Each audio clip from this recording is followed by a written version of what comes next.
Buenas noches, bienvenidos nuevamente a otra jornada.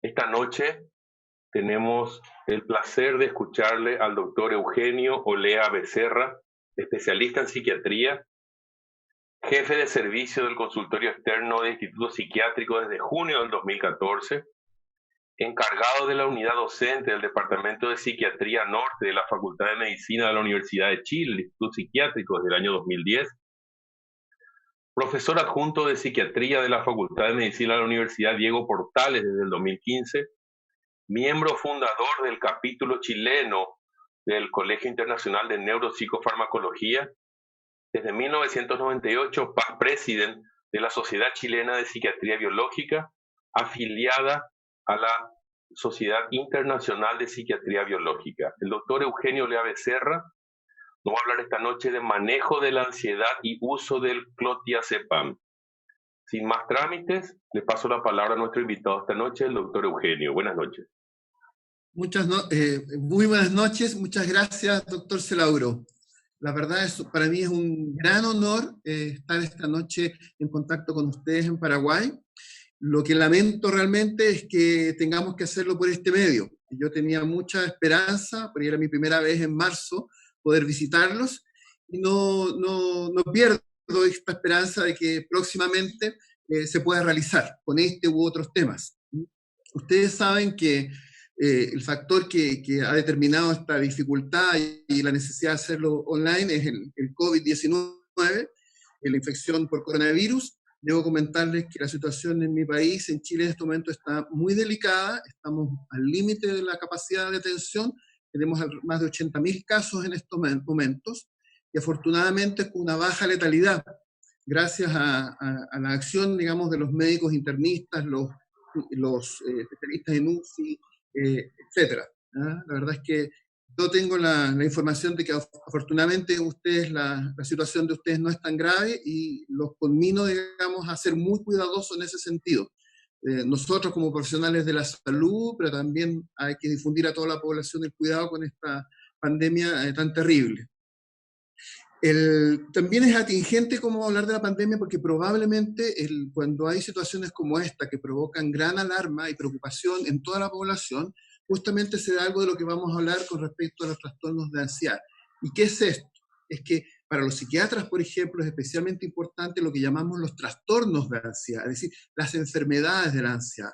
El trastorno o enfermedad de pánico, el trastorno de ansiedad generalizada, las fobias propiamente tales, etcétera. ¿Ya? Esos son trastornos, pero sucede que antes de llegar a una enfermedad propiamente tal de ansiedad, efectivamente hay las formas de reacción al estrés agudo, a las situaciones estresantes o a las vivencias, por ejemplo, que se pueden tener en la infancia. ¿Sí? Sabemos hoy en día que las personas que más fácilmente cursan desde la ansiedad normal a la ansiedad patológica es porque han tenido ciertas dificultades en su infancia, básicamente. Maltrato, por ejemplo, u otro tipo de situaciones en la infancia que los hacen más susceptibles tanto a cuadros de ansiedad y depresión. Por otro lado, estamos hablando recién con la doctora Teresita Araujo a propósito de que desde la psiquiatría hoy en día a nosotros nos interesa muchísimo comprender que nuestros pacientes que tienen trastornos o enfermedades de ansiedad son pacientes que son médicamente de mayor riesgo.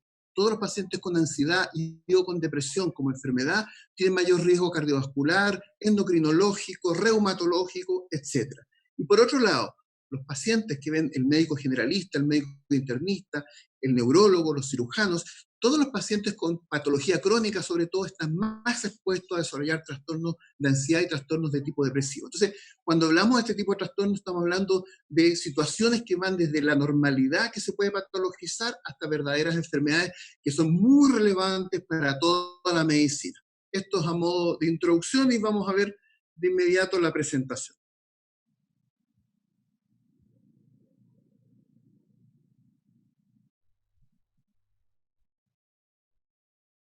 A propósito, como lo decía el doctor Celauro, yo actualmente soy el past president de la Sociedad Chilena de Psiquiatría Biológica, afiliada a la Federación Mundial de Sociedades de Psiquiatría Biológica. Debo comentarles que el sitio de Past President es muy cómodo porque tiene menos responsabilidades que la presidencia y tiene beneficios muy gratos, digamos, de comunicación con los colegas. En esta primera diapositiva que les quiero comentar aparecen datos hasta el año 2016, en que está esta asociación, por ejemplo, de mortalidad en Estados Unidos asociada a diferentes drugs, como dicen ellos, es decir, medicamentos y eventualmente drogas, por así decirlo. Hay una mezcla en ese sentido, y en este caso se publican los miles de muertes que se atribuyen fundamentalmente, o al menos en parte, a las benzodiazepinas. Ustedes saben que efectivamente esto se refiere a que las benzodiazepinas participan en mucho mal uso de medicaciones tanto legales como ilegales, es decir, medicamentos y también drogas de abuso. Entonces, generalmente lo que nosotros estamos pretendiendo es que debemos tener también esta arma terapéutica, las benzodiazepinas, tener mucho cuidado y muy buen conocimiento para manejarlo adecuadamente.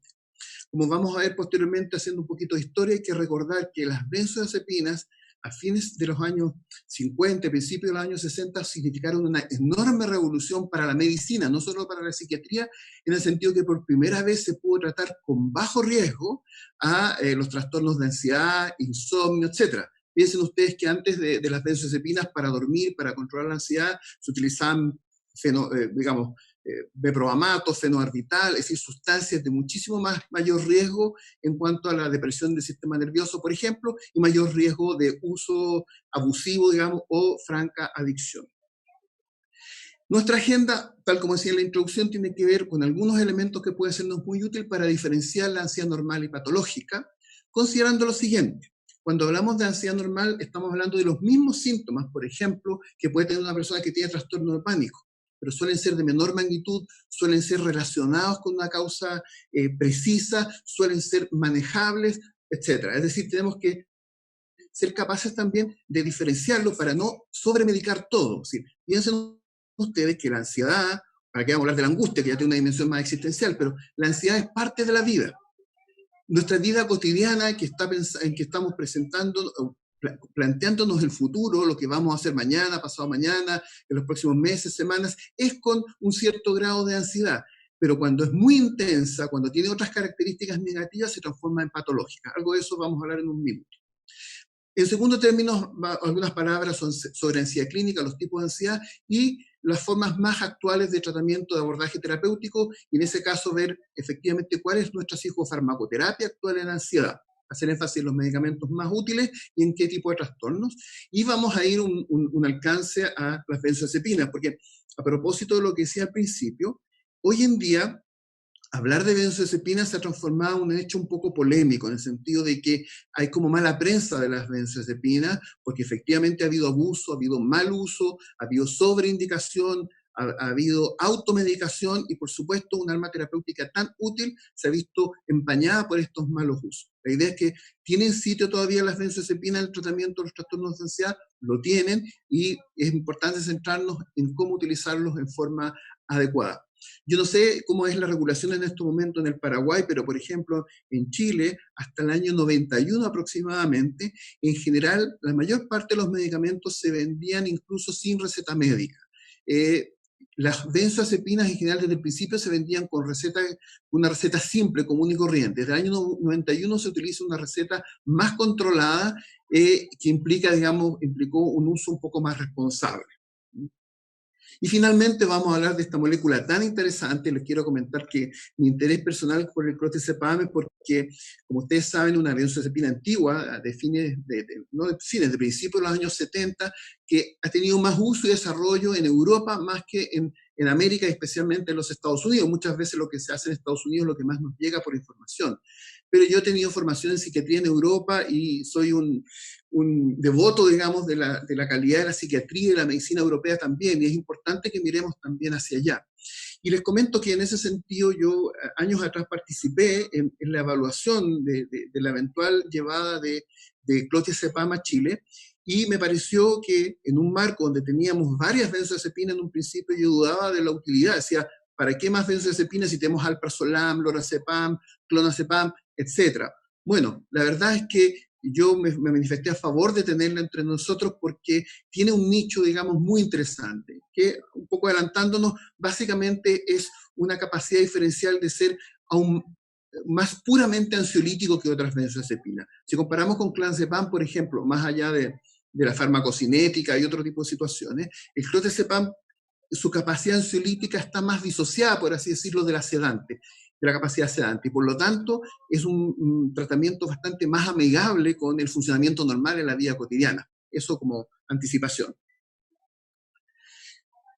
Muy importante, sabemos, a propósito del estrés agudo y el estrés crónico. Probablemente lo más complejo, porque los seres humanos en el fondo debemos estar preparados, es parte de la vida, para manejar el estrés agudo, y el estrés agudo solo es patológico cuando es tremendamente intenso. El ejemplo, el modelo del estrés postraumático, que a veces funciona como un estrés agudo de tal intensidad que es capaz de perjudicar nuestra psicología y nuestra neurobiología con consecuencias negativas de largo plazo, digamos. El estrés crónico en general se asocia a una desregulación y desadaptación del sistema glucocorticoideo y por lo tanto efectivamente una mala regulación psiconeurobiológica de estos fenómenos de estrés ambiental. En el fondo sería una suerte de transducción del estrés psíquico al funcionamiento del organismo en general. Por eso sabemos que los procesos de estrés crónico son muy negativos no solo en producir síntomas de la esfera psíquica, sino también de la esfera física en general y provocar malas evoluciones de todo tipo de trastornos y favorecer otro tipo de trastornos. Piensen en la psiconeuroinmunoendocrinología que parecía hace 20 o 30 años una especie de concepción fantasiosa y hoy día sabemos que efectivamente el estrés ambiental pasando por nuestra psiquis se traduce, digamos, en sufrimiento físico en general, desregulación del sistema inmune, por ejemplo, un cambio muy negativo hacia fenómenos proinflamatorios sistémicos. También se asocia una desensibilización hipoficiaria al CRH, eso implica efectivamente que el eje hipotálamo, hipófisis, adrenal, que se regula a modo del feedback negativo a nivel hipotálamo hipoficiario, en este caso el estrés crónico produce una desregulación que en general se asocia a niveles inapropiados de cortisol plasmático, por ejemplo. Se pierde la sensibilidad del cortisol y eso tiene implicancias muy negativas a nivel cerebral y mental, pero también a nivel sistémico. Ahí se han detectado disminución del cortisol libre urinario como una especie de parámetro, digamos, de esta desregulación, hiperactividad noradrenérgica con la consiguiente hiperactivación del sistema nervioso autónomo, dando muchos síntomas. Ustedes saben que cuando hablamos de ansiedad nunca hablamos de un fenómeno puramente psíquico, no hablamos solamente de un temor psíquico, estamos hablando de una alteración a nivel psíquico, temor, preocupación, negatividad y por otro lado una dimensión física que puede tener todo tipo de síntomas, respiratorios, gastrointestinales, neurológicos, etc. Esto tiene que ver con que efectivamente el estrés se transduce negativamente la corporalidad a través de estos sistemas que están diseñados para hacer una regulación adecuada que se ve superada en estas situaciones. Ahí también se ha detectado, entre otros detalles, alteración del turnover, del recambio de serotonina, que se asocia mucho a la propensión al estado depresivo y ansioso asociado a fenómenos de estrés. Como les decía al principio, es muy importante recordar que la ansiedad normal existe, porque la ansiedad es un sistema, es decir, el sistema biológico de soporte de la ansiedad es un sistema de alerta biológica que se alerta al percibir un daño. El distrés solamente asociado con un disconfort corporal, es decir, nosotros podemos percatarnos que estamos ansiosos a propósito de la preocupación psíquica o a propósito de ciertos síntomas específicos, que se aprieta el pecho, sentir dificultades en el abdomen, hipersudoración, mareos, etc. Saben que tú puedes...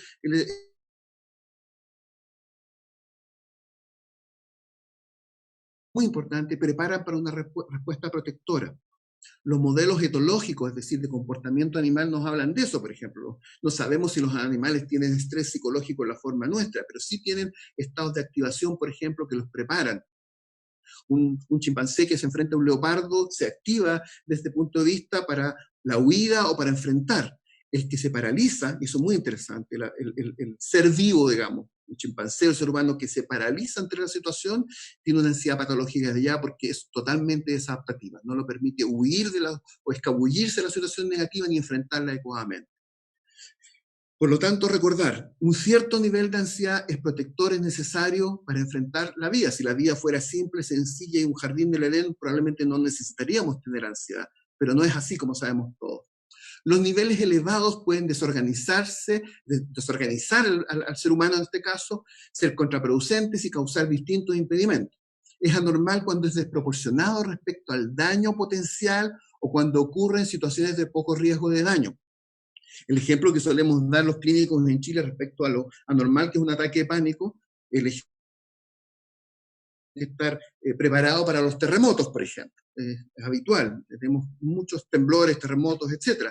Si una persona en medio de un terremoto se asusta enormemente, o tiene incluso toda la cohorte del pánico, sensación de muerte inminente, temor enorme, síntomas físicos gigantescos, etcétera, etcétera, sabe que tiene una relación directa con ese desencadenante. Es el temblor y el temor específico el que provoca esto.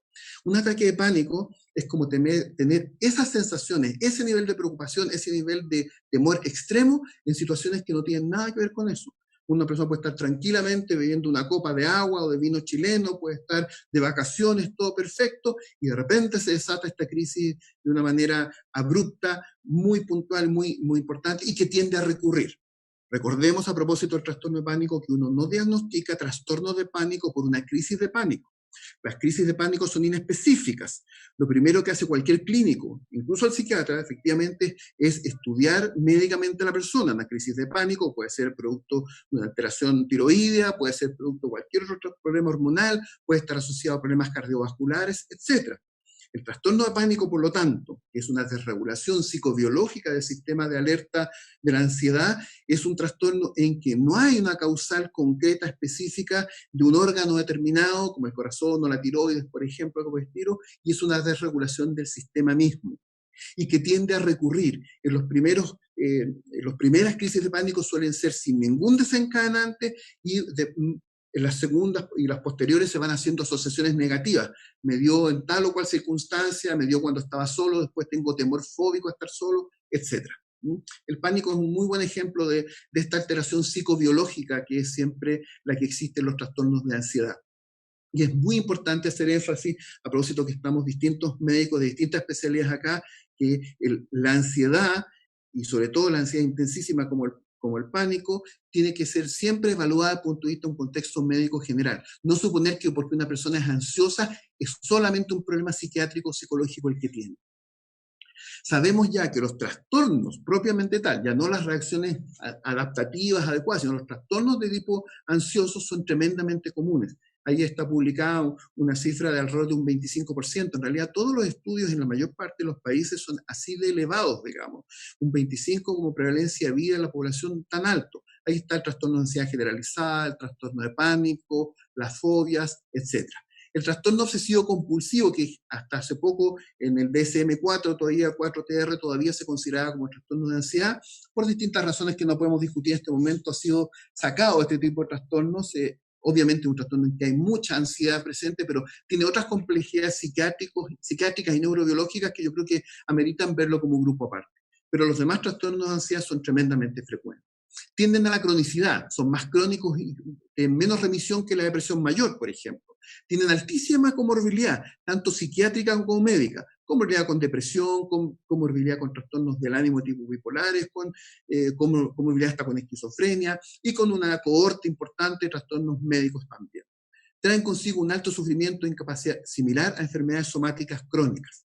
De hecho, desde la psiquiatría en los últimos años se han alargado los plazos de tratamiento. A fines de los 80, cuando yo comencé mi formación como psiquiatra, nos recomendaban que alguien con un trastorno de pánico o ansiedad generalizada se tratara al menos un año, digamos, con tratamiento psicofarmacológico. Hoy día ningún tratamiento de eso es menos de 2 años, digamos, y ante recurrencias importantes. Estoy hablando de los trastornos de la ansiedad, ya enfermedades de la ansiedad, no la ansiedad puntual, digamos.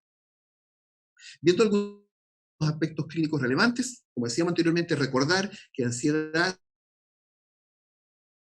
un organismo para ponernos en alerta, que emerge como una respuesta a las exigencias cotidianas. ¿Sí? La cotidianidad con sus exigencias está aparejada con tener algunos síntomas de tipo ansioso. ¿Ya? Esto es que haga un alcance muy relevante porque cuando tratamos la ansiedad, los trastornos de ansiedad, por ejemplo, o la ansiedad situacional también, tenemos que transmitir a nuestro paciente que el tratamiento está dirigido a disminuir los niveles, no a que desaparezca. Si una persona trabaja, estudia, tiene familia, tiene matrimonio, no puede pensar que va a estar todo el tiempo sin ansiedad, y eso es muy relevante a propósito del abuso. Pero los abusos de benzodiazepina muchas veces se trata de personas que quieren no sentir nada, y eso efectivamente no es buena idea y no es terapéutico promover ese tipo de reacciones. Suele ser la ansiedad adaptativa transitoria, es percibida como nerviosismo o cierto desasosiego, y siempre con una dimensión psíquica y física. Otorga un adecuado componente de precaución en situaciones riesgosas, estresantes o que demandan mayor concentración. Es adaptativa ese nivel, esa forma de ansiedad. ¿Qué son entonces los trastornos o enfermedades de ansiedad? Son cuadros clínicos en los que la ansiedad se hace persistente, es decir, deja de haber un estímulo y la ansiedad persiste, se mantiene, intensa, tan intensa efectivamente que nos puede ser desadaptativa, no trabajar, el conversar, etc. Autónoma con respecto a los estímulos ambientales. Es decir, le tuve miedo a determinada situación, un terremoto, y resulta que no hay temblor en varios meses acá en Chile, y todavía estoy sintiendo el terremoto y estoy completamente ansioso todo el día. Como respuesta desproporcionada con respecto a los eventos que la generan, o aún en ausencia de estímulo. Eso es muy importante. En el trastorno de pánico inicial habitualmente uno detecta ausencia de estímulo, es decir, esa angustia enorme de muerte vino de la nada. Y le hicimos el electrocardiograma, vimos las enzimas cardíacas, vimos la función tiroidea, y no había nada orgánico fuerte que lo provocara, porque hay cosas orgánicas, en el fondo hay una disfunción del sistema nervioso que está detrás de esto, puede haber cierto estrés acumulado, puede haber alteraciones de larga data que lo favorezcan en lo psicológico, pero en sí no se encuentra enfermedad somática inicial ni un desencadenante ambiental específico. Es como un modelo muy evidente de cómo funciona un trastorno de ansiedad, el trastorno de pánico. Y esto da lugar a conductas de tipo evitativa o de retraimiento. Perdón. Estoy tomando solamente agua, hay vino chileno acá, pero para estar bien en la conferencia es mejor evitarlo. Eso es otro criterio muy importante. En general en psiquiatría, como tratamos con categorías tan complejas, tan ambiguas, piense usted el estado de ánimo, niveles de ansiedad, tenemos que tener criterios que tratan de ser más rigurosos y criterios subjetivos, pero muy importante es la interferencia con la vida normal del individuo. La ansiedad normal, situacional, pasajera, no interfiere con la vida del individuo, y la ansiedad patológica sí. Aquí hay un cuadro muy sencillo, pero puede ser muy útil para tenerlo en mente a propósito de esto. Tenemos ansiedad normal en una columna y ansiedad patológica en la otra, y vemos la relación con situaciones estímulo estresante, el grado de sufrimiento y el grado de interferencia en la vida cotidiana. La ansiedad normal es siempre una reacción esperable y común. Para eso hay que conocer la cultura, por así decirlo. El ejemplo de los terremotos que yo le decía es distinto, y nosotros lo hemos vivido con gente de otros países que están turistas o inmigrantes que están en nuestro país. De repente, no sé, las personas de Venezuela que han llegado mucho a nuestro país no tienen cultura de terremotos para nada, y efectivamente su reacción aparece como desproporcionada, pero en el contexto de ellos es adecuada. ¿Se dan cuenta? Si fuera una persona que ha vivido los terremotos en Chile, uno lo hace distinto. Entonces hay una reacción esperable común. En general el grado de sufrimiento es limitado y transitorio al momento del estímulo negativo, y la interferencia un rato, pero no queda días y semanas posteriormente. Y la patológica, la ansiedad patológica, las reacciones desproporcionadas, el sufrimiento es alto y duradero, y la interferencia es importante y profunda. Vamos al tratamiento de la ansiedad. Este es un tema tan amplio que tenemos que ir con cierta rapidez también para que alcancemos a tener diálogos y preguntas.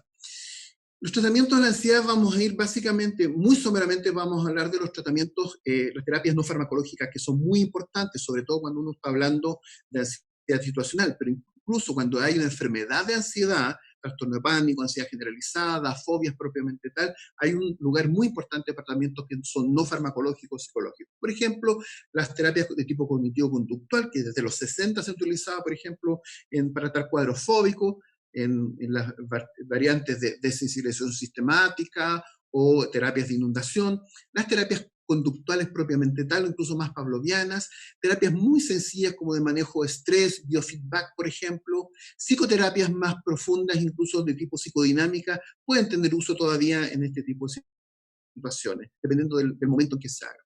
Las benzodiazepinas son, y están anotadas ahí porque son muy importantes el tratamiento de trastornos de la ansiedad en Hoy en día, básicamente, cuando hablamos de un trastorno de la ansiedad, no la ansiedad situacional, no la ansiedad pasajera, no el trastorno propiamente tal, las benzodiazepinas son grandes acompañantes de este tratamiento. No deben ser la base del tratamiento hoy en día, porque ahí corremos riesgos de mal uso, por ejemplo, ¿ah? O uso, alteraciones cognitivas, etc.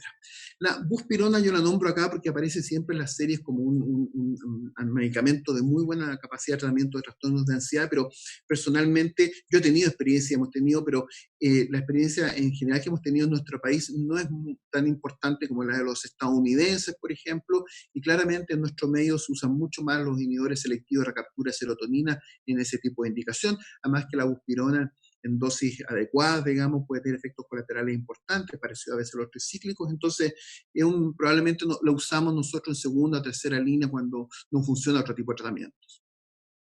Por lo tanto, llegamos a los antidepresivos que serían en este momento, en general, como grupo, el tratamiento de elección de los trastornos de ansiedad.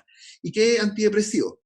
Los IMAO, los inhibidores de la monoaminoxidasa, que son medicamentos de difícil manejo, complejo, lo utilizamos básicamente los psiquiatras, la verdad es que no están en absoluto en primera línea. Son medicamentos de segunda, tercera o cuarta línea cuando otras terapias fallan. Entonces, tienen un sitio histórico, por así decirlo, pero no son los más importantes, no son de manejo médico general en absoluto. Los tricíclicos en su momento tuvieron esta posibilidad y mostraron eficacia importante, pero dadas los problemas de tolerabilidad que tienen, los problemas de toxicidad eventualmente, están obviamente en un segundo plano hoy en día. Recuerden que, por ejemplo, imagínense, una dosis equivalente, fluoxetina de 20 miligramos, es más o menos una dosis equivalente a unos 100 miligramos de amitriptilina o de imipramina, y eso es muy difícil de tolerar. Y ahí llegamos, por tanto, a los ISRS, los inhibidores selectivos de recaptura de serotonina, desde la fluoxetina hasta el escitalopram, dejando fuera la vortioxetina, que es un medicamento de otra complejidad. Todos tienen algún grado de indicación. Piensen ustedes que a fines de los 2000 ya, perdón, de los 1999, 2000, 2001, principios de esta década, de este siglo, la paroxetina era como el estándar dorado, digamos, el gold standard del tratamiento de la ansiedad médicamente hablando. En el fondo todo funciona desde ese punto de vista, tiene sus peculiaridades que hay que revisar interesantemente, digamos. Los inhibidores selectivos de recaptura de serotonina, noradrenalina, es decir, los medicamentos duales más modernos. Todos los tricíclicos fundamentalmente, algunos más o menos eran medicamentos duales, pero de una selectividad muy baja. Los modernos, piensen en la venlafaxina, la desvenlafaxina, en la duloxetina, algunos de ellos ya han sido utilizados y están aprobados también para trastornos de la ansiedad. No todos como grupo. Como grupo los ISRS son probablemente el más importante todavía. Otros tipos de medicación, los beta bloqueadores, se han utilizado históricamente desde el propranolol, pasando por el atenolol, digamos, generalmente asociado mucho más a la dimensión física, al temblor, al temor, el pánico escénico, se ha usado mucho en actores, en artistas en general, pero en general la dimensión física de la ansiedad era muy importante y muy puntual, básicamente. Tienen relativamente poco uso hoy en día en este tipo de indicación.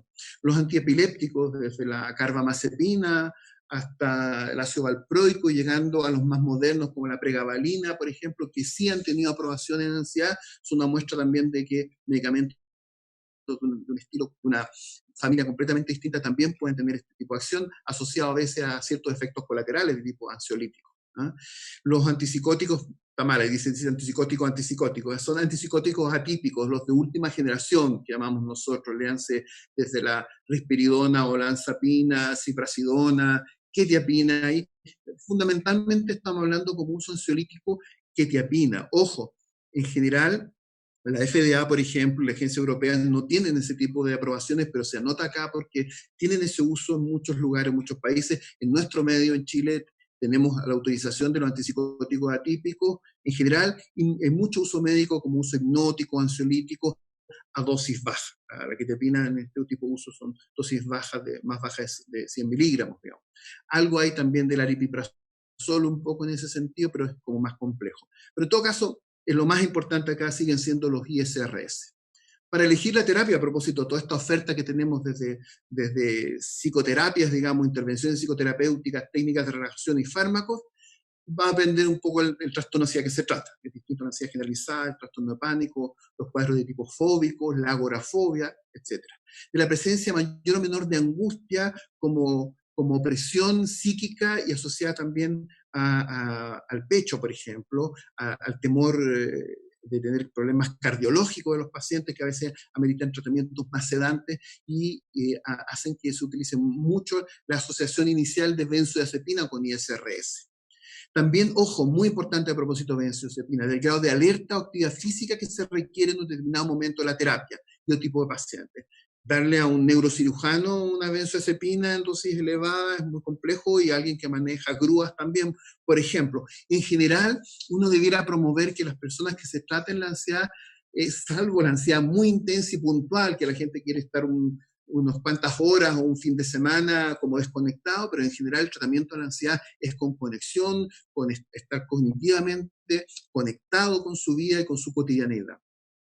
También depende de la duración del tratamiento, los distintos cuadros clínicos asociados de tipo psicológico, físico, ambos. Por ejemplo, cada vez que damos, sobre todo las benzodiazepinas, más que los ISRS, en realidad usar cualquier psicofármaco uno debiera evaluar el perfil adictivo de las personas. Si tiene experiencias de uso de drogas ilegales, si usa o abusa del alcohol, vamos a ser mucho más cuidadosos al respecto, más restrictivos en general, sobre todo con las benzodiazepinas. Los ISRS, como todos los antidepresivos en general, difícilmente provocan reacción de tipo dependencia. La verdad es que son dependencias psicológicas como cualquier sustancia, por así decirlo. Aquí hay un ejemplo muy, muy interesante de ver un poco en el modelo del pánico y la ansiedad generalizada, cómo podemos entender cuáles son las ventajas de un tratamiento, por ejemplo, con serotoninérgicos. Primero, que son efectivos en depresión comórbida. Todos los ISRS, desde la fluoxetina hasta el escitalopram, son efectivos tanto en la dimensión depresiva como ansiosa, así que muy bien. Está bien documentada su eficacia a través de todo el espectro de los trastornos de ansiedad, todo el espectro. Eficacia a largo plazo bien documentada. Prevención de recaídas también. Podemos ajustar dosis, podemos controlar al paciente para evitar una recaída. El potencial de abuso es muy exiguo, efectivamente más bien abuso de corte psicológico. Una serie de ventajas muy importantes. ¿Cuáles serían las desventajas de usar tratamientos con serotoninérgico? Que el comienzo de acción es retardado días o semanas, tal como el tratamiento del efecto antidepresivo, aquí puede ser incluso más largo, 2, 3, 4 semanas, y el paciente, ¿cómo lo ayudamos por mientras? Con intervención psicológica, con técnicas de relajación, con distracción, con vacaciones pagadas, lo que sea, pero también podemos utilizar medicamentos, por ejemplo, como las benzodiazepinas, podría ser para el inicio. Pueden activar y empeorar la ansiedad en forma transitoria al comienzo del tratamiento, eso es así, y la recomendación en general es muy, muy útil, nos vamos a demorar un poco más también, pero es iniciar el tratamiento con la dosis menor. Es decir, en vez de usar 20 miligramos de fluoxetina, usamos 10 miligramos. En vez de usar 50 miligramos de sertralina, usamos 25 miligramos, etc. Eso es muy, muy útil porque el paciente que es muy sensible al efecto serotonérgico inicial, con la dosis menor probablemente no va a tener tanta sintomatología ansiosa, y por otro lado va a demorar un par de días más en alcanzar dosis adecuadas. La idea es tener la dosis que se necesite, pero con este cuidado inicial. Este es un problema muy importante y debemos tener mucho cuidado. La disfunción sexual es común y en general ha sido poco estudiada. Muchas veces, tal como en depresión, el paciente no quería comentar que tenía esta dificultad porque le ha hecho bien el punto de vista anímico, etc. Hay estrategias para manejar esta disfunción, pero lo más importante es que preguntemos. Habitualmente los únicos médicos que preguntan antes y durante un tratamiento de disfunción por la función sexual son los urólogos. Faltan mucho en nuestro medio, los psiquiatras lo hacemos poco, a veces poco los internistas, los cirujanos. La verdad es que tenemos que ver la salud sexual también. Puede generar reacciones de retiro cuando se descontinúa en forma abrupta, depende de la benzodiazepina. Es muy raro que eso se genere con fluoxetina, con esa vida media larga enorme que tiene, pero con paroxetina es la regla, con sertralina, que es un poco también más corta, dentro del grupo la paroxetina es la vía media más corta, y por lo tanto es distinto. Imagínense que ustedes están tratando a un paciente en Asunción que se va de paseo a Buenos Aires, por dar un ejemplo, y toma paroxetina y no la llevó, lo siento, va a tener que conseguir en Buenos Aires, o como sea, porque no va a tener síntomas de retiro importantes. En cambio, si va tomando fluoxetina, usted le dice, no se preocupe, no la tome un par de días, incluso puede aprovechar de tener sexo en Buenos Aires porque le van a bajar los niveles plasmáticos, digamos. ¿Me entiende? Es decir, cada una tiene una diferencia. Es muy interesante ese punto de vista. Y llegamos a nuestro tema central, o uno de los temas más importantes. Las benzodiazepinas, tal como les comenté al principio, es importantísimo tener historia, recordar.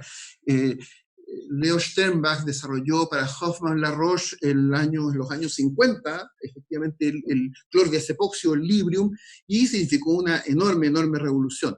De hecho, nosotros los psiquiatras que tenemos un poco el complejo de a veces ser considerados no médicos, cuando algo, una terapéutica nuestra es importante para la medicina, lo destacamos. ¿Y por qué les comento esto? Resulta que en el año 1960, a poco tiempo de desarrollarse el clordiazepoxio, el JAMA, el Journal of American Medical Association, los psiquiatras, cuando decimos que algo psiquiátrico se publica en revistas prestigiosas de medicina, decimos es importante para nosotros, publica justamente el metaminodiazepoxio o clordiazepoxio como una comunicación preliminar que se estaba desarrollando, una medicación que podía ser muy importante para tratar pacientes agitados, ansiosos, insomnio y con riesgos infinitos o profundamente menores que medicamentos como los barbitúricos, el mepromato, etc. Es decir, fue una gran revolución desde ese punto de vista. Piensen ustedes, miren, marzo, 12 de marzo del 60, ya en noviembre aparece una cuestión más sutil que tiene que ver con lo maravilloso y fantástico de las benzodiazepinas como tratamiento, pero también lo riesgoso. Se habla de un nuevo agente psicoterapéutico, el clordiazepoxio. Es decir, podíamos estar pensando que incluso íbamos a reemplazar la psicoterapia, íbamos a poder tratar a todo el mundo, algo así como la droga de la felicidad, el soma de Aldous Huxley, digamos, en el mundo feliz. La verdad es que el impacto de los 60 y los 70 de las benzodiazepinas fue muchísimo desde ese punto de vista. Después vino cierta duda o desprestigio pensando en el abuso, en la tolerancia, todos estos fenómenos complejos, en eventualmente cierto nivel de tráfico de benzodiazepinas, y por eso es importante rescatar que son medicamentos que con uso responsable, adecuado, en buenas indicaciones, son perfectamente legítimos de utilizar. ¿Ya? Ahí está, para recordar esta diapositiva, los antiguos que son, el clordiazepoxio ya en el 60, se desarrolló en los 50, en los 60 ya está en los mercados, el diazepam en el 64, el clordiazepam en el 71, como le decía, un desarrollo europeo, digamos, que no estuvo mucho en América, como les decía, nosotros en Chile llegó a principios de los 2000 solamente, y representando un área interesante. Hay que recordar también a propósito de esto, que en las benzodiazepinas existe una diferencia muy impresionante entre diferentes países. Ejemplo que les puedo dar entre nosotros, el clordiazepam hoy día es una de las benzodiazepinas más utilizadas en nuestro país, pero anteriormente era la benzodiazepina reina en Chile, era el clonazepam. El clonazepam y era utilizado enormemente. En otros países el clonazepam es utilizado básicamente como anticonvulsivante. En Chile se utilizaba mucho como ansiolítico en todo tipo de vertientes, digamos. Hay países en que el lorazepam es el medicamento más importante desde este punto de vista, otros el alprazolam. Es muy interesante como las benzodiazepinas tienen también una forma de utilizarse que está culturalmente determinada. Sabemos que las benzodiazepinas, todas en general, son ansiolíticas, hipnóticas, anticonvulsivantes y miorelajantes. Eso lo sabemos de siempre, pero es muy importante que más allá del por qué, ustedes saben que estas diferencias que se ven en las distintas benzodiazepinas, que se comprueban en la clínica y en el uso efectivamente, cuando uno piensa que todos actúan a nivel del receptor GABA-A, básicamente uno dice, ¿por qué se da esta diferencia? Porque probablemente tienen formas de interactuar distintas con las subunidades de dicho receptor, que dan este tipo de diferencias más o menos sutiles en algunos casos. Nosotros en psiquiatría en general tratamos ansiedad con benzodiazepinas, en algunos esquemas, trastorno bipolar 1, el trastorno bipolar grave, problemas musculares, pánico, agitación, acaticia, los síndromes de abstinencia alcohólica, el tratamiento número 1 en el mundo siguen siendo en general las benzodiazepinas. Para la gente sin alteraciones de función hepática, diazepam o clordiazepóxido, con alteración hepática, lorazepam. El insomnio, para el tratamiento de la epilepsia como tratamiento también asociado, sedación, en catatonía se sigue utilizando, descontinuación de otras benzodiazepinas y otros medicamentos. Es decir, siguen teniendo un amplio uso tanto psiquiátrico como médico general. Esto es muy importante recordar frente a la oferta que tenemos de benzodiazepinas, la cierta equivalencia. Más o menos se estima que el alprazolam de 0,5 equivale a un clonazepam de 0,5, un lorazepam de 1 miligramo y el clonazepam de 5 miligramos. Clordiazepóxido 20 a 25 miligramos, clordiazepato 15 miligramos. Los pacientes muchas veces se impresionan de esto. Dicen, pero ¿cómo si yo tomaba un medicamento de 10 miligramos, cómo me va a servir uno de 0,5? Bueno, uno tiene que entender que hay que explicar y nosotros comprender que la equivalencia también es variable desde ese punto de vista. Los parámetros más importantes habitualmente para el uso en cuanto a la farmacocinética, son la rapidez de iniciación del uso del efecto de la benzodiazepina y la vida media, ya sea ultra corta, corta, media o larga. La benzodiazepina de uso hipnótico como el triazolam o el midazolam suelen ser de vida media ultra corta el triazolam y el midazolam corta. Pero hay moléculas como el flunitrazepam, por ejemplo, que son de rápida acción, como está señalado acá, pero su vida media es muy larga. Lo tradicional que uno ha aprendido es que las benzodiazepinas de vida media larga tienen mayor riesgo cognitivo, más alteración cognitiva durante el uso. Desde siempre la hemos usado con más cuidado en pacientes de edad avanzada, por ejemplo, a propósito de la interferencia cognitiva que suelen producir. ¿Ya? Las de vida media corta o ultra corta se han asociado mucho más a potencial de abuso por la pérdida rápida de la sensación y del efecto y justamente de la necesidad psicológica de consumirla. El alprazolam, el lorazepam pasa ese tipo de situaciones. Acá no se ve, pero acá tenemos, voy a ver si la puedo destacar un poco, el caso de la, perdón, el caso de la, bueno, acá se ve muy corto. La vida media del clonazepam es intermedia generalmente, 5,8 a 7 horas aproximadamente, pero el inicio de acción es rápido. Eso es bien importante porque uno sabe que una medicación segura por vía oral se absorbe muy bien y por lo tanto en 15, 20, 30 minutos va a tener un Cmax importante y va a tener un efecto adecuado para la persona. Y significa desde ese punto de vista que al no ser de vida media corta, ultra corta, el riesgo potencial adictivo es bajo dentro del contexto de las benzodiazepinas y por otro lado no suele acumularse por esta vida media intermedia como si es el diazepam, el clordiazepoxio, el clonazepam, que es una vida media más prolongada también. ¿Cómo enfocamos el uso de estas benzodiazepinas? Primero, determinar cuándo está realmente indicado el tratamiento con benzodiazepinas. En la ansiedad situacional, cuando es muy intensa y la gente necesita ayuda, está sufriendo demasiado, y en el tratamiento de trastornos, enfermedades de ansiedad, cuando se requiere un cierto ajuste del tratamiento con ISRS, por ejemplo, u otra molécula. Ahí vamos a ver posteriormente cómo se inserta ese tipo de uso asociado en trastornos de ansiedad. Se selecciona la benzodiazepina más adecuada según el problema de salud, teniendo en cuenta el perfil farmacológico, el efecto hipnótico, ansiolítico, la interacción con otros medicamentos, la interacción, por ejemplo, con la patología de la persona. Los pacientes con ansiedad, por ejemplo, y compromiso respiratorio crónico son muy susceptibles y efectivamente haríamos un muy mal favor si les damos clonazepam por la noche, por ejemplo. Un hipnótico de vida media corta sería un uso adecuado desde ese punto de vista. Se dan cuenta, tenemos que pensar no solo en las características psicológicas, sino médicas de nuestro paciente para ver si usamos o no medicamentos como estos. Los efectos adversos y las interacciones farmacológicas son frecuentes y hay que tenerlas en consideración, y hay que considerar el largo plazo y cuidado con los pacientes polimedicados. Estudiar la interacción a nivel citocromos, por ejemplo, es tremendamente importante. La duración prolongada de tratamientos instaurados, más del 50% de tratamientos con benzodiazepina superan el tiempo recomendado. Este es un estudio español de hace un par de años y eso varía según uno que haga el estudio, pero en general pasa eso, que si uno no es muy riguroso, la recomendación hoy en día es variable. Hay algunas sociedades, digamos, que plantean que el uso de una benzodiazepina como monoterapia en cualquier circunstancia no debiera exceder un mes, otras 2 meses u otras 3 meses. Nadie está recomendando 6 meses, 1 año, 2 años como antiguamente. ¿Me entiendes? Hay algunas personas que yo diría que son un poquito exageradas y si una benzodiazepina no se puede usar más de una semana, eso aparece como exagerado hoy en día, estamos hablando de 1 mes, 2 meses o 3 meses, y dependiendo de las características de las personas.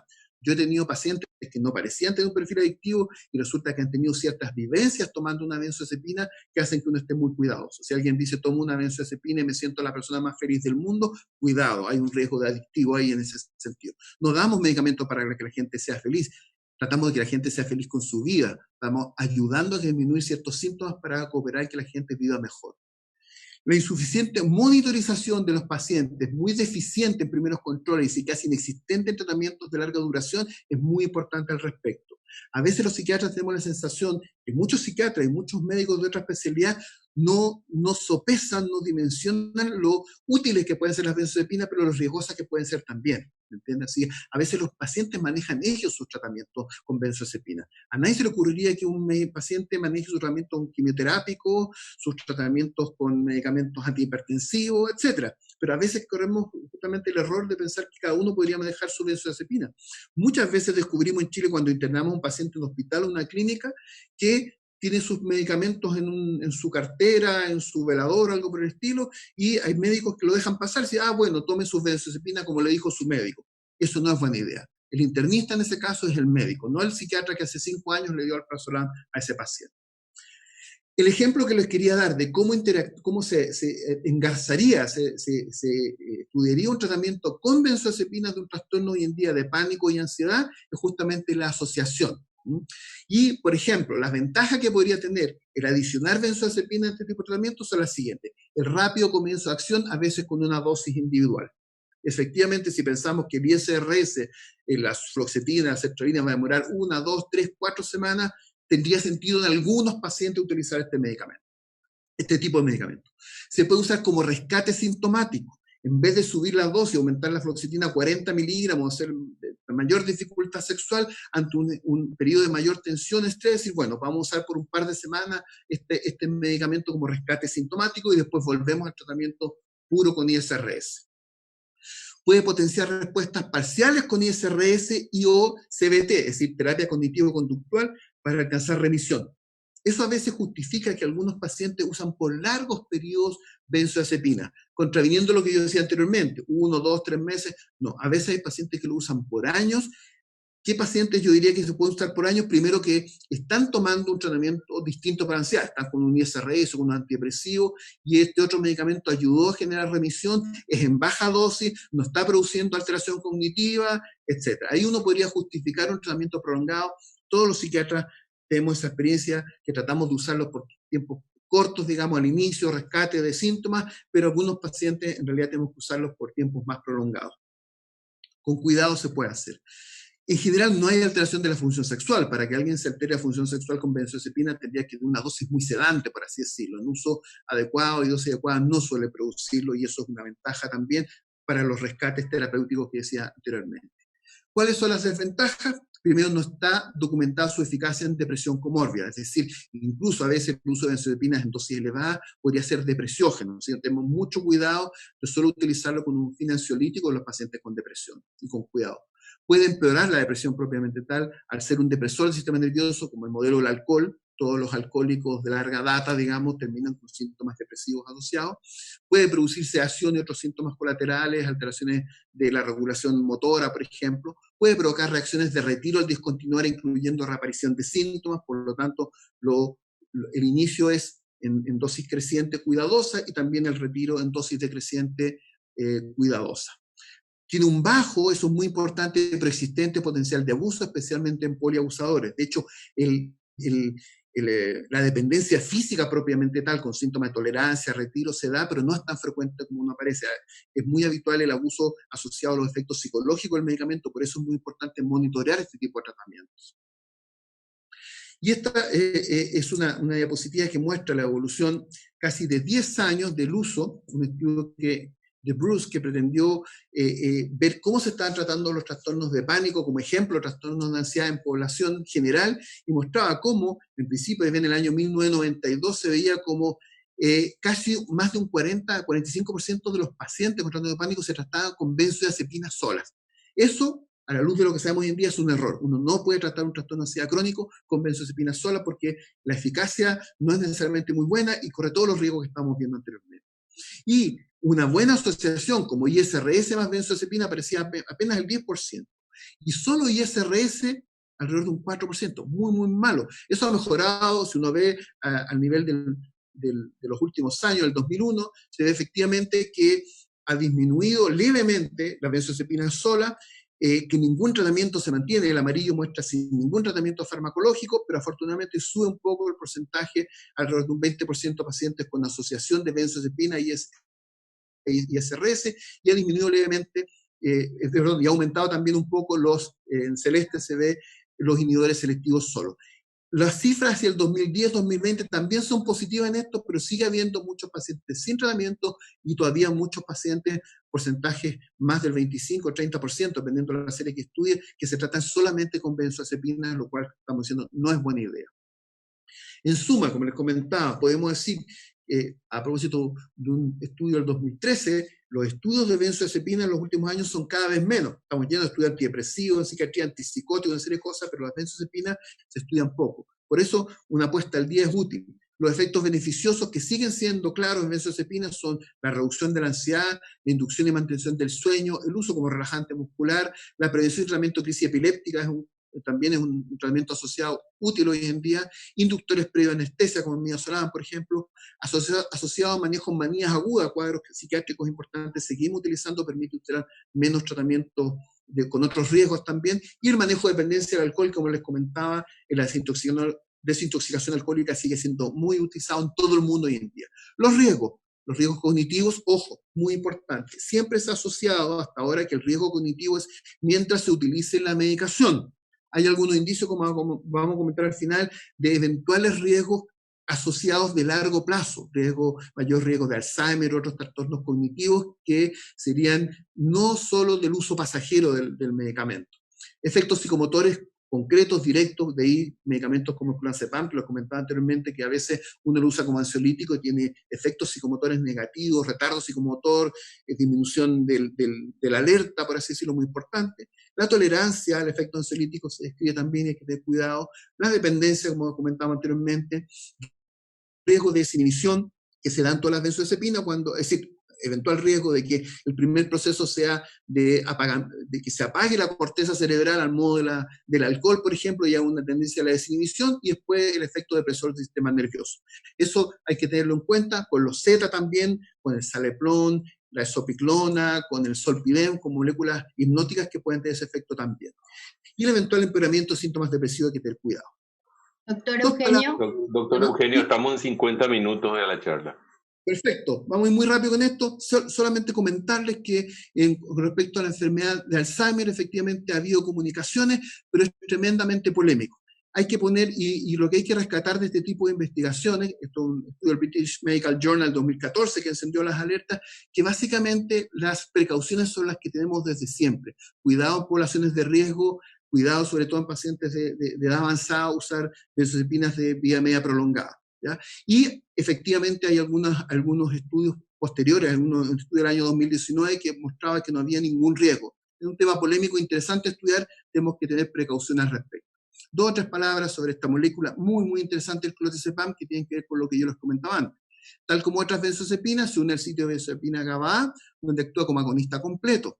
Las diferencias que se detectan en las distintas benzodiazepinas probablemente se asocian a que todos se unen a este complejo, pero de manera distinta a las diferentes subunidades, digamos, y por eso algunas serían más miorelajantes como el clonazepam, por ejemplo, más hipnótica como el midazolam y más puramente ansiolítica como el clonazepam. Y esta probablemente es la diapositiva más importante respecto al clonazepam, un estudio de Trois Fontaine de fines de los 80 que se replicó en los 90 y hasta ahora, en Europa, en Francia sobre todo, y que se mostraba que si uno pensaba que en una benzodiazepina queríamos actuar sobre la ansiedad somática, como angustia y ansiedad, sobre la ansiedad psíquica, la acción anticonvulsivante, la acción miorelajante, la acción hipnosedativa, veíamos que el perfil del clonazepam es muy importantemente contra la ansiedad somatizada, la dimensión física, y la ansiedad psíquica, menos como anticonvulsivante, mucho menos como miorelajante, hipnosedativo. Por lo tanto, una molécula tremendamente interesante como dentro de las benzodiazepinas probablemente la de efecto más puramente ansiolítico. Por lo tanto, ahí están las indicaciones, digamos, la acción de ansiedad somática, anticonvulsiva,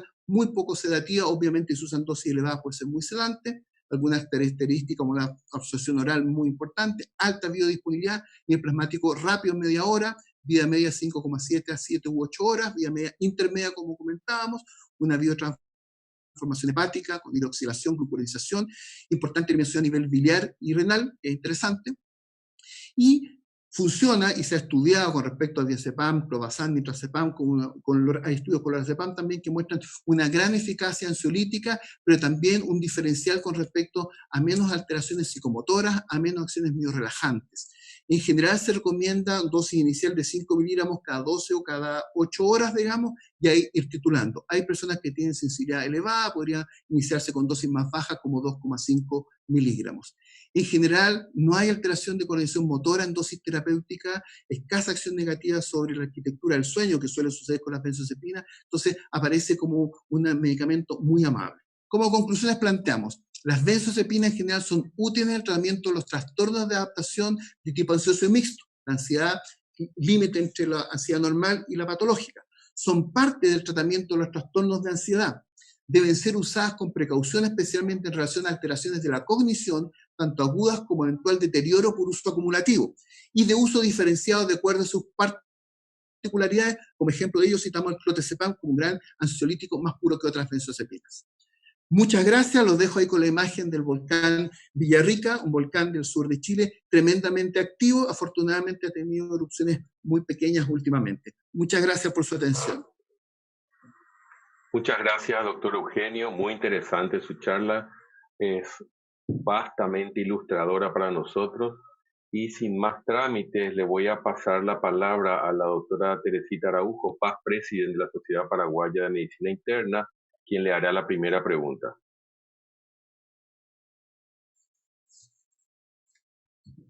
La escucho, Teresita. Tu micrófono, doctora, por favor. Tu micrófono. Ahora repítala. Tu micrófono. César, ¿le puedes ayudar, por favor? Su micrófono está apagado, Teresita. Ahí sí. ¿Ahí? Ahí sí.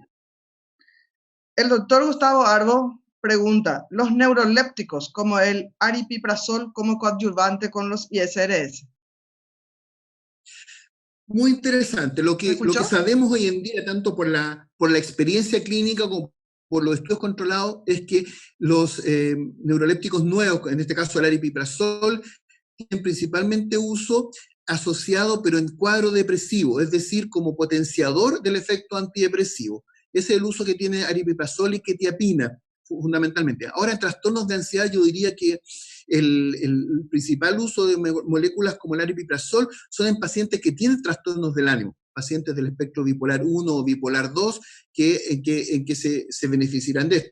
Esos pacientes en general no se usan inhibidores selectivos, entonces en general el aripiprazol para la ansiedad no tiene una indicación específica, sí así la quetiapina, que se describe un efecto como ansiolítico. Insisto, lo que más usa el aripiprazol con ISRS es como potenciador del efecto antidepresivo, no necesariamente el ansiolítico. Ok, muchas gracias, doctor. Gracias a usted. Doctor Eugenio, usualmente los internistas solemos ver pacientes que han llegado a los servicios de urgencia en varias oportunidades con cuadros bastante claros de ataque de pánico.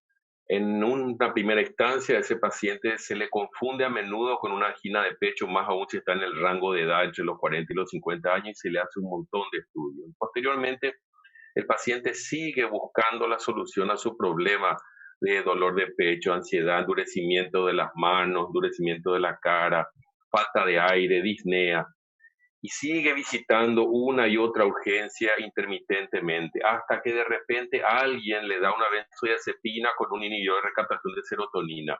Pero muy rara vez se le indica al paciente que tenga una consulta en psiquiatría o en psicología. En su experiencia, ¿cuál sería la mejor manera de que podamos nosotros corregir esto con nuestros residentes? A ver, doctor, qué muy buena pregunta y buen comentario, porque yo diría, actualmente trabajo básicamente en docencia de posgrado, en formación de psiquiatras, pero mi experiencia años atrás como docente para médicos, para pregrado, para médicos en formación era muy interesante. Yo les comentaba que a propósito de las crisis de pánico, que por favor siempre investigaran el aspecto médico primero con total acuciosidad, y posteriormente, una vez descartado eso, sobre todo en lo agudo, uno puede iniciar un tratamiento de tipo psicofarmacológico. Y la verdad que lo que usted me plantea no es para nada incorrecto, en el sentido que probablemente lo malo es que pase mucho tiempo de que tú esa situación aguda y se comienza el tratamiento, porque todo internista puede estar perfectamente capacitado para hacer un tratamiento con ISRS y benzodiazepina, y la mayor parte de los pacientes con trastornos de pánico va a funcionar muy bien. Los menos, los que es complejos, los que, por ejemplo, no responden a primera instancia de tratamiento adecuado, esos deberían ser derivados a psiquiatría. Muchas veces pasa que la derivación es más pronta, el internista se complica o lo manda de inmediato al psiquiatra porque pasó mucho tiempo de las primeras crisis. ¿Ya? Y en el fondo lo que uno espera del médico general o del internista es que dimensione la angustia, evalúe muy bien el aspecto somático, descartado el aspecto somático, vaya de inmediato, lo más luego posible, a un tratamiento de tipo psicofarmacológico ansiolítico. benzodiazepina con ISRS o ISRS solo, y lo puede iniciar él mismo, y si es exitoso lo sigue tratando sin ningún problema. Sí hay que recordar que tiene que ser muy prolongado. Hoy en día no tratamos un trastorno de pánico por menos de un par de años como tratamiento inicial, pues las tasas de recurrencia con tratamientos cortos son altísimas. Eso debo recordarle. Con ISRS, un tratamiento de 3 meses, de 6 meses, son cortísimos. No sirven como antidepresivo, aunque el paciente se mejoró de la ansiedad o la depresión, pero la recurrencia es altísima. En depresión, uno recomienda en primer episodio por lo menos 1 año de tratamiento, y en el caso de los trastornos de ansiedad tipo pánico, ansiedad generalizada, por lo menos 2 años de tratamiento. Y ahí es donde a veces se torna difícil, digamos, y muchas veces la complicación lleva a la atención por el psiquiatra. Pero es muy importante lo que decíamos antes. Psicologizar una crisis de pánico puede ser de tremendo riesgo.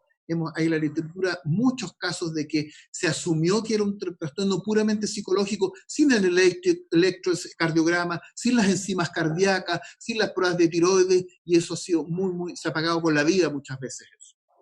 Claro. En el otro extremo, la pregunta iba dirigida, doctor, usted seguro que recordará, digamos, los grupos Balin de los años 60, el libro del doctor Balin, donde él justamente hablaba de que es muy frecuente que el médico se resista, el internista sobre todo, se resista a entrar, a ahondar un poco en la psiquis del paciente, y se apoya mucho en la analítica que tiene enfrente para decir una frase que es lapidaria en ese momento, que es la frase: usted no tiene nada, vaya a su casa. A lo mejor no está completo el tratamiento, no hurgó porque no quiere arriesgarse a irse a un sitio en el cual no se siente cómodo, porque son médicos que no están formados para manejar psicológicamente a ese paciente. Y ese hecho hace que el paciente rebote y rebote y rebote, porque él sabe que tiene algo, él siente que tiene algo, él sabe que algo no está bien con él, pero como siempre buscan en la medicina organicista, digamos, la medicina que es comprobable a través de un papelito, de un electro, de un laboratorio, la solución a su problema, y eso demora, y es lo que nosotros vemos muchas veces en el consultorio, demora semanas, meses o años el tratamiento real de fondo de ese paciente. En mi experiencia, por lo menos, que he visto hasta ahora, estamos mucho más lejos del ideal que Balin planteaba en los años 60, y estamos mucho más cerca de ese médico técnico que trata de resolver en 5 o 10 minutos con una pila de análisis así de grande para decirle al paciente: usted no tiene nada, vaya a su casa, y el paciente sí lo tiene. ¿Le parece? No, me parece, pero yo quiero dar una señal de esperanza, digamos, de positividad. ¿Por qué? Porque lo que se ha comprobado en la teoría, y yo lo he visto en la práctica también, es que si trabajamos juntos, los médicos de distinta especialidad, y nosotros los psiquiatras entramos a hacer una buena interconsultoría, la así llamada psiquiatría del lazo, siempre digo, tiene 2 aspectos. Uno que es ir a responder la interconsulta del cardiólogo, del neumólogo, etcétera, pero también ir a aportar con nuestra perspectiva de salud mental. La experiencia es cuando en un hospital, en un centro médico, en un consultorio, trabajan juntos médicos de distintas especialidades, es que nosotros ayudamos a mejorar la perspectiva de la salud mental para que todos los médicos trabajemos con salud mental, y por otro lado nosotros volvemos y estamos en contacto con la medicina. Nosotros los psiquiatras, le decía la doctora Araujo al principio, somos médicos psiquiatras, no somos psiquiatras, claro. No somos psicólogos puros, somos médicos psiquiatras, y por lo tanto para nosotros es muy enriquecedor trabajar con los médicos de otras especialidades, y por otro lado sabemos que nuestros médicos se enriquecen. Yo personalmente tuve la experiencia, yo hice hace más de 20 años psico-oncología, una subespecialización en Francia en psico-oncología, porque en mi país no existía, y a mi vuelta en los 90 formamos la primera unidad de psico-oncología en el Instituto Nacional del Cáncer de Chile. Al principio era la rareza misma, que tienen que decir los psiquiatras y psicólogos en la oncología. Hoy día usted viera el trabajo allá, no se evalúa un paciente en un comité oncológico sin que haya un psiquiatra o un psicólogo participando. La perspectiva de salud mental está absolutamente incorporada. Eso demoró 20 años y con muchos sinsabores, digamos, pero se pueden superar. La verdad que la mejor receta es el trabajo en conjunto. Teresita. Gracias, doctor.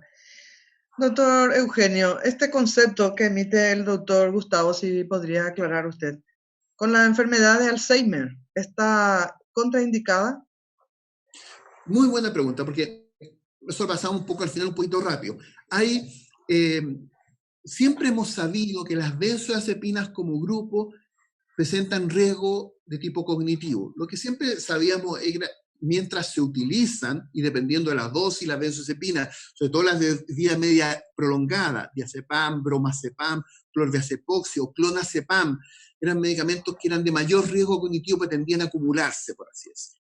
Pero lo que suponíamos que al suspender la benzodiazepina se recuperaba perfectamente la cognición. Lo que se ha visto en algunos estudios, como es en el British Medical Journal, que yo comenté a la pasada, en 2014, es que eventualmente los pacientes, mientras más tiempo usen de benzodiazepina, sobre todo si son pacientes de edad elevada, pacientes de la tercera edad, correrían el mayor riesgo de tener Alzheimer específicamente. No es un estudio etiológico, no se entiende, sino de asociación, y nos lleva a tener cuidado efectivamente, sobre todo con las benzodiazepinas de media larga, que es donde el estudio apunta que serían las de más riesgo. Pero como les comentaba, es un tema polémico, hay otros estudios que mostrarían que no existe esa asociación como de riesgo de largo plazo. Lo que sí sabemos, y el consenso general, es que las benzodiazepinas de uso prolongado y en dosis elevada producen, mientras se utilizan, alteración cognitiva, y por lo tanto siempre hemos desaconsejado el uso de benzodiazepinas de vía media prolongada en pacientes de edad prolongada. En ese sentido, el clonazepam sí tiene un sitio positivo desde ese punto de vista, porque al ser una benzodiazepina de menor compromiso cognitivo, de menor efecto sedante, es más puramente ansiolítico, hemos visto que en esa población funciona muy, muy bien y nos ha ayudado a sacar pacientes de diazepam, de clonazepam. Como les comentaba, en Chile se utilizaba muchísimo el clonazepam. En ese sentido, que nos ha sucedido el clonazepam, ¿por qué lo estamos utilizando tanto en Chile? Es por el menor compromiso cognitivo de uso concreto y directo. Excelente. Gracias, doctor. Hugo. Doctor Eugenio, el doctor Manuel Peñalosa pregunta si se recomendaría utilizar clonazepam como manejo del burnout del personal de salud en el contexto de esta pandemia. Qué muy buena pregunta. Quiero responder con algo que usted mismo manifestó. Yo diría que las experiencias de los grupos Valiant, antiguas, digamos ya, pero son históricamente muy relevantes. Yo creo que lo que nos puso especial atención es que es muy importante algún grado de preocupación por la salud mental de los equipos. Una técnica es una psicoterapia, como la que utilizaban los Valiant, y yo diría que eso se ha estudiado mucho desde el tiempo de los Valiant. Lo que se ha planteado hoy en día, que una terapia tan intensa, tan profunda como la que se utilizaba hace tiempo, de tanto costo, tal vez no es necesario en todos los casos, pero sí todos los equipos de médicos requieren, los equipos oncológicos, los de UCI, los que están enfrentando el COVID, requieren ojalá que tengamos un espacio de tipo psicológico. Hay equipos oncológicos que yo conocí en los Estados Unidos, por ejemplo, que hacían lo que llamaban ellos el pizza meeting, que todas las semanas, aparte de tener reuniones técnicas, tenían reuniones para hablar de lo que les pasaba mientras comían una pizza, digamos, en relación a su trabajo, a los pacientes. Cuestiones tan simples como esa, como tener al menos una reunión semanal en que la preocupación no sea lo técnico, médico en ese momento, sino lo psicológico, situacional, es útil. Entonces, eso primero, la idea es que haya apoyo psicológico. Para eso se requiere a veces grupos externos que ayuden, psicólogos, psicoterapeutas, psiquiatras que puedan cooperar, asistentes sociales, etc. Y por lo tanto, como complemento, efectivamente el clonazepam es una muy buena idea, vamos a correr menos riesgo.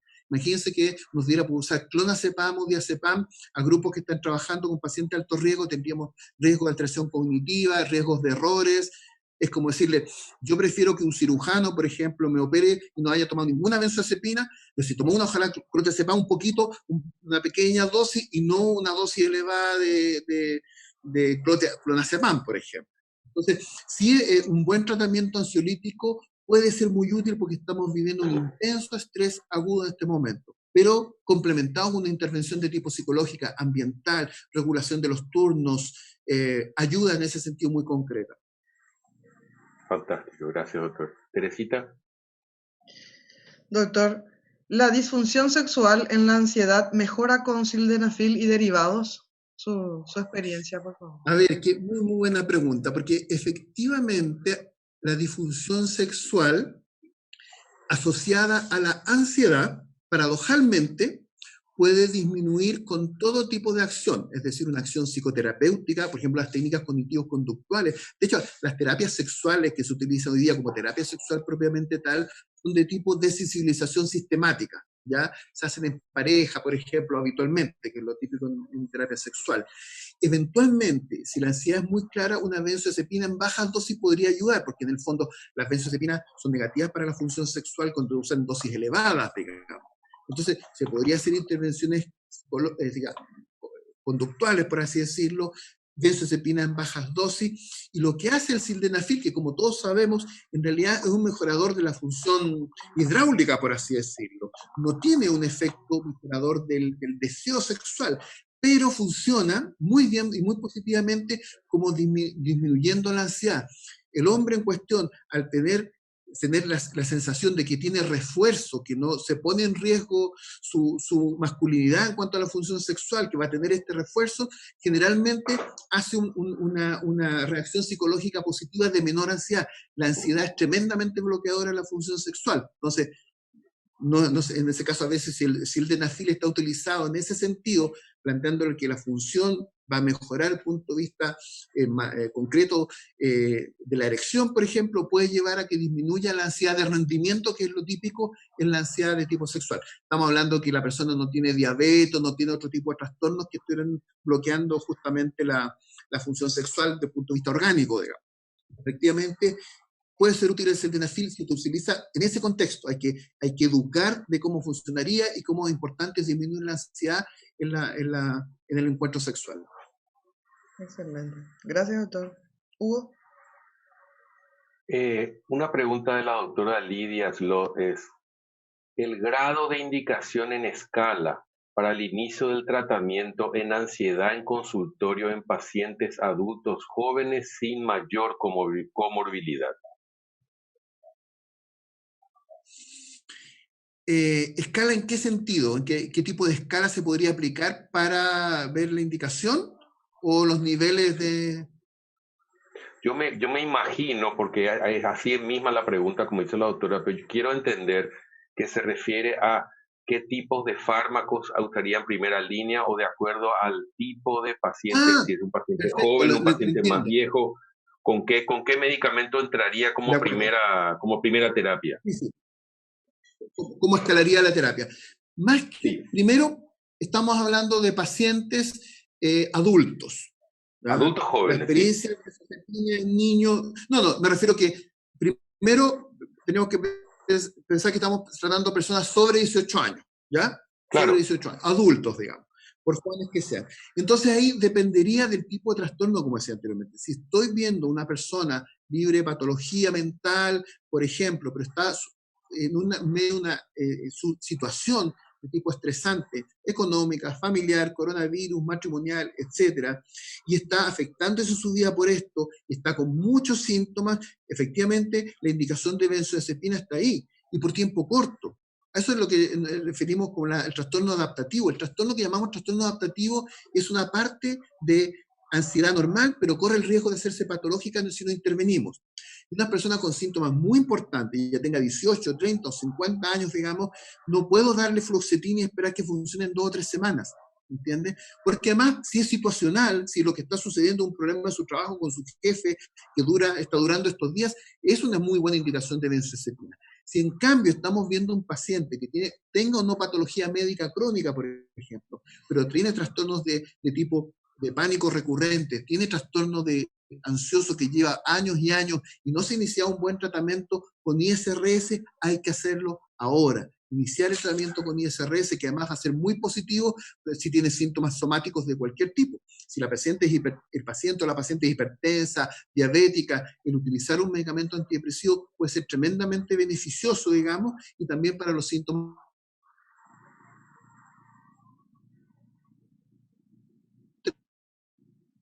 podría no darle para nada una benzodiazepina o podría asociarla. Es decir, podría usar benzodiazepina sola si la ansiedad es adaptativa, situacional, un inhibidor selectivo solo si la paciente o el paciente tiene largo tiempo con ansiedad y necesita que se inicie el tratamiento, o un tratamiento mixto, como yo planteé. Es decir, el ideal es que el tratamiento solo con benzodiazepina se utilice en ansiedad de corta duración. Muchas gracias, doctor. Teresita. No, gracias a usted. Doctor, preguntan, ¿cómo ir haciendo la disminución paulatina del ISRS en caso de mejoría de los síntomas para evitar una suspensión abrupta? El doctor Nicolás Aburto. Perfecto, perfecto. Muy importante. Primero, debemos tener, lo que yo le decía, que para muchos internistas puede ser, o médicos de otra especialidad, como exagerado, pero los tratamientos con ISRS de ansiedad, depresión, o todas las indicaciones que tienen, en general son tratamientos prolongados. Primer episodio de depresión tratado con ISRS, tratamiento mínimo 1 año. O una enfermedad ya de ansiedad, como el trastorno de pánico, trastorno de ansiedad generalizada, tratamiento mínimo unos 2 años. Entonces, primer requisito es que sea tratado por el tiempo adecuado. Si la persona se siente muy bien, excelente, y lleva 3 meses tomando un ISRS, nuestra primera indicación como médico, no como psiquiatra, es siga tomando este medicamento por más tiempo, porque el riesgo de suspenderlo es muy alto. La recaída es muy, muy, muy frecuente. Entonces, primero, que lo haya tomado un tiempo adecuado, mínimo 1 año en depresión, en trastorno de ansiedad mínimo 2 años, es el primer requisito. Segundo, que el periodo en que yo voy a hacer la disminución o suspensión del tratamiento no sea un periodo especialmente estresante. No aunque haya cumplido el año, esté muy bien, pero justo tiene problemas matrimoniales importantes, problemas económicos. Imagínense un paciente que en marzo me pasó, habíamos presupuestado suspender a fines de marzo el tratamiento con un ISRS, y resulta que vino todo este asunto, el coronavirus, etc. Vamos a tener que esperar a que pase esto, ¿entiendes? Es decir, no se suspende un medicamento ansiolítico en medio de una situación estresante. La otra situación es que no está la situación estresante en este momento, pero hay una situación estresante próxima. Se va a cambiar de casa, tiene planeado divorciarse, tiene planeado cambiar de país. Lo siento, va a tener que esperar un nuevo periodo de adaptación para suspenderlo. Y cuando ya se cumplen estos requisitos, lo recomendado en general es, dependiendo de la dosis que ha alcanzado, ir disminuyendo la dosis en forma paulatina. Hay medicamentos, y ahí viene el estudio de las diferentes vidas medias de los medicamentos. La fluoxetina prácticamente se puede cortar de una, porque se depura sola con la vida media tan prolongada que tiene, pero la recomendación sería, por ejemplo, si toma una dosis estándar tipo 40 miligramos, disminuir de inmediato 20 miligramos, en un par de semanas suspender los 20 miligramos, y en 2 semanas ya retira el medicamento. Va a tener fluoxetina 1 mes todavía en su autodepurándose un tiempo, porque la vida media es muy larga. Si en cambio toma paroxetina, ahí estamos en problemas más complejos, porque habría que hacer una disminución mucho más lenta. Toma, por ejemplo, una dosis 20 a 40 miligramos de paroxetina, yo recomendaría que vaya retirando 10 miligramos semanal, por ejemplo, y demorarse 1 mes en retirar. Suena exagerado, puede hacerse más corto, pero apurarse puede significar síntomas desagradables. Y si un paciente que toma ISRS tiene síntomas de retiro, el problema es que muchas veces no estamos claros si son solo síntomas de retiro o de recaída. ¿Entiendes? Porque son parecidos a veces, la sensación de tensión, preocupación, nerviosismo, etc. Entonces, depende de estas características. La paroxetina es un ejemplo, porque el de extremo de vida media más corta, retiro muy, muy lento, de 5 o 10 miligramos cada semana, algo por el estilo, y la fluoxetina, el extremo opuesto, que se puede prácticamente en 1 o 2 semanas eliminar completamente, incluso dosis elevadas. Hay otros antidepresivos también de esta característica. La desvenlafaxina es un medicamento ya de otro tipo, no es un ISRS, es un dual, pero que también tiene muchos síntomas de retiro, así que hay que adecuarlo a las características del medicamento y la sensibilidad de la persona. Excelente. Gracias, doctor. Gracias a usted. La siguiente pregunta es de la doctora Gloria Alcaraz y dice: en un trastorno de ansiedad de larga data y ataque de pánico reciente, ¿se puede iniciar tratamiento con olanzapina 10 miligramos? A ver, la respuesta rotunda es que si tiene trastorno de ansiedad de larga data y trastorno de pánico solamente puro, no tendría indicación de usar olanzapina 10 miligramos de ninguna manera. ¿Por qué? Porque la olanzapina 10 miligramos es un potente tratamiento antipsicótico, estabilizador del ánimo, y tiene un cierto leve efecto ansiolítico. Pero la verdad es que la olanzapina como ansiolítico solo se debería usar en emergencia. Es decir, esa persona está con una crisis de pánico, con agitación psicomotora, sí, le damos olanzapina por 24 horas perfectamente. Esa sería solamente la indicación de un paciente como esto. La olanzapina se utiliza, por ejemplo, en pacientes con pánico o ansiedad cuando son pacientes básicamente bipolares, pacientes que tienen un trastorno más grave de tipo psiquiátrico. El paciente que no tiene ese trastorno más grave psiquiátrico solo debería usar olanzapina porque hay una tendencia muy aguda de descompensación psiquiátrica secundaria, como digo, una agitación que puede pasar. El paciente con pánico se angustia tanto, uno le da lorazepam inyectable o sublingual y no es suficiente, podría usarse la olanzapina, pero no es una indicación habitual, salvo para emergencia. Gracias, doctor. Teresita. Doctor, en un trastorno de ansiedad reciente, paciente de 20 años, tratado con ácido valproico más de 15 años, ¿es aconsejable agregar dosis bajas de benzodiazepinas? ¿Y cuál, por ejemplo? Lo pregunta la doctora Lali Parra. A ver, es que ahí tendríamos que preguntarnos, paciente de 20 años, ¿por qué está con ácido valproico? ¿Es porque tiene un cuadro de tipo convulsivo? ¿Es porque tiene un trastorno del ánimo?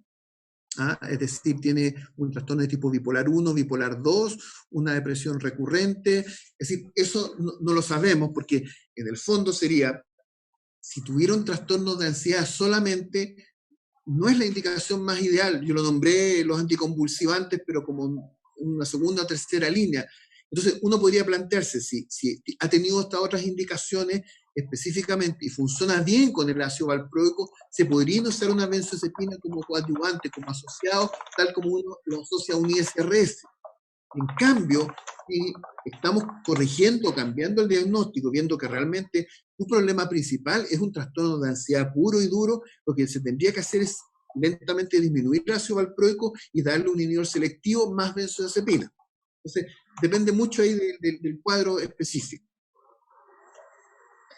Por la edad del paciente, se me ocurre que puede ser por un antecedente de convulsiones, sí. Doctor, ¿verdad?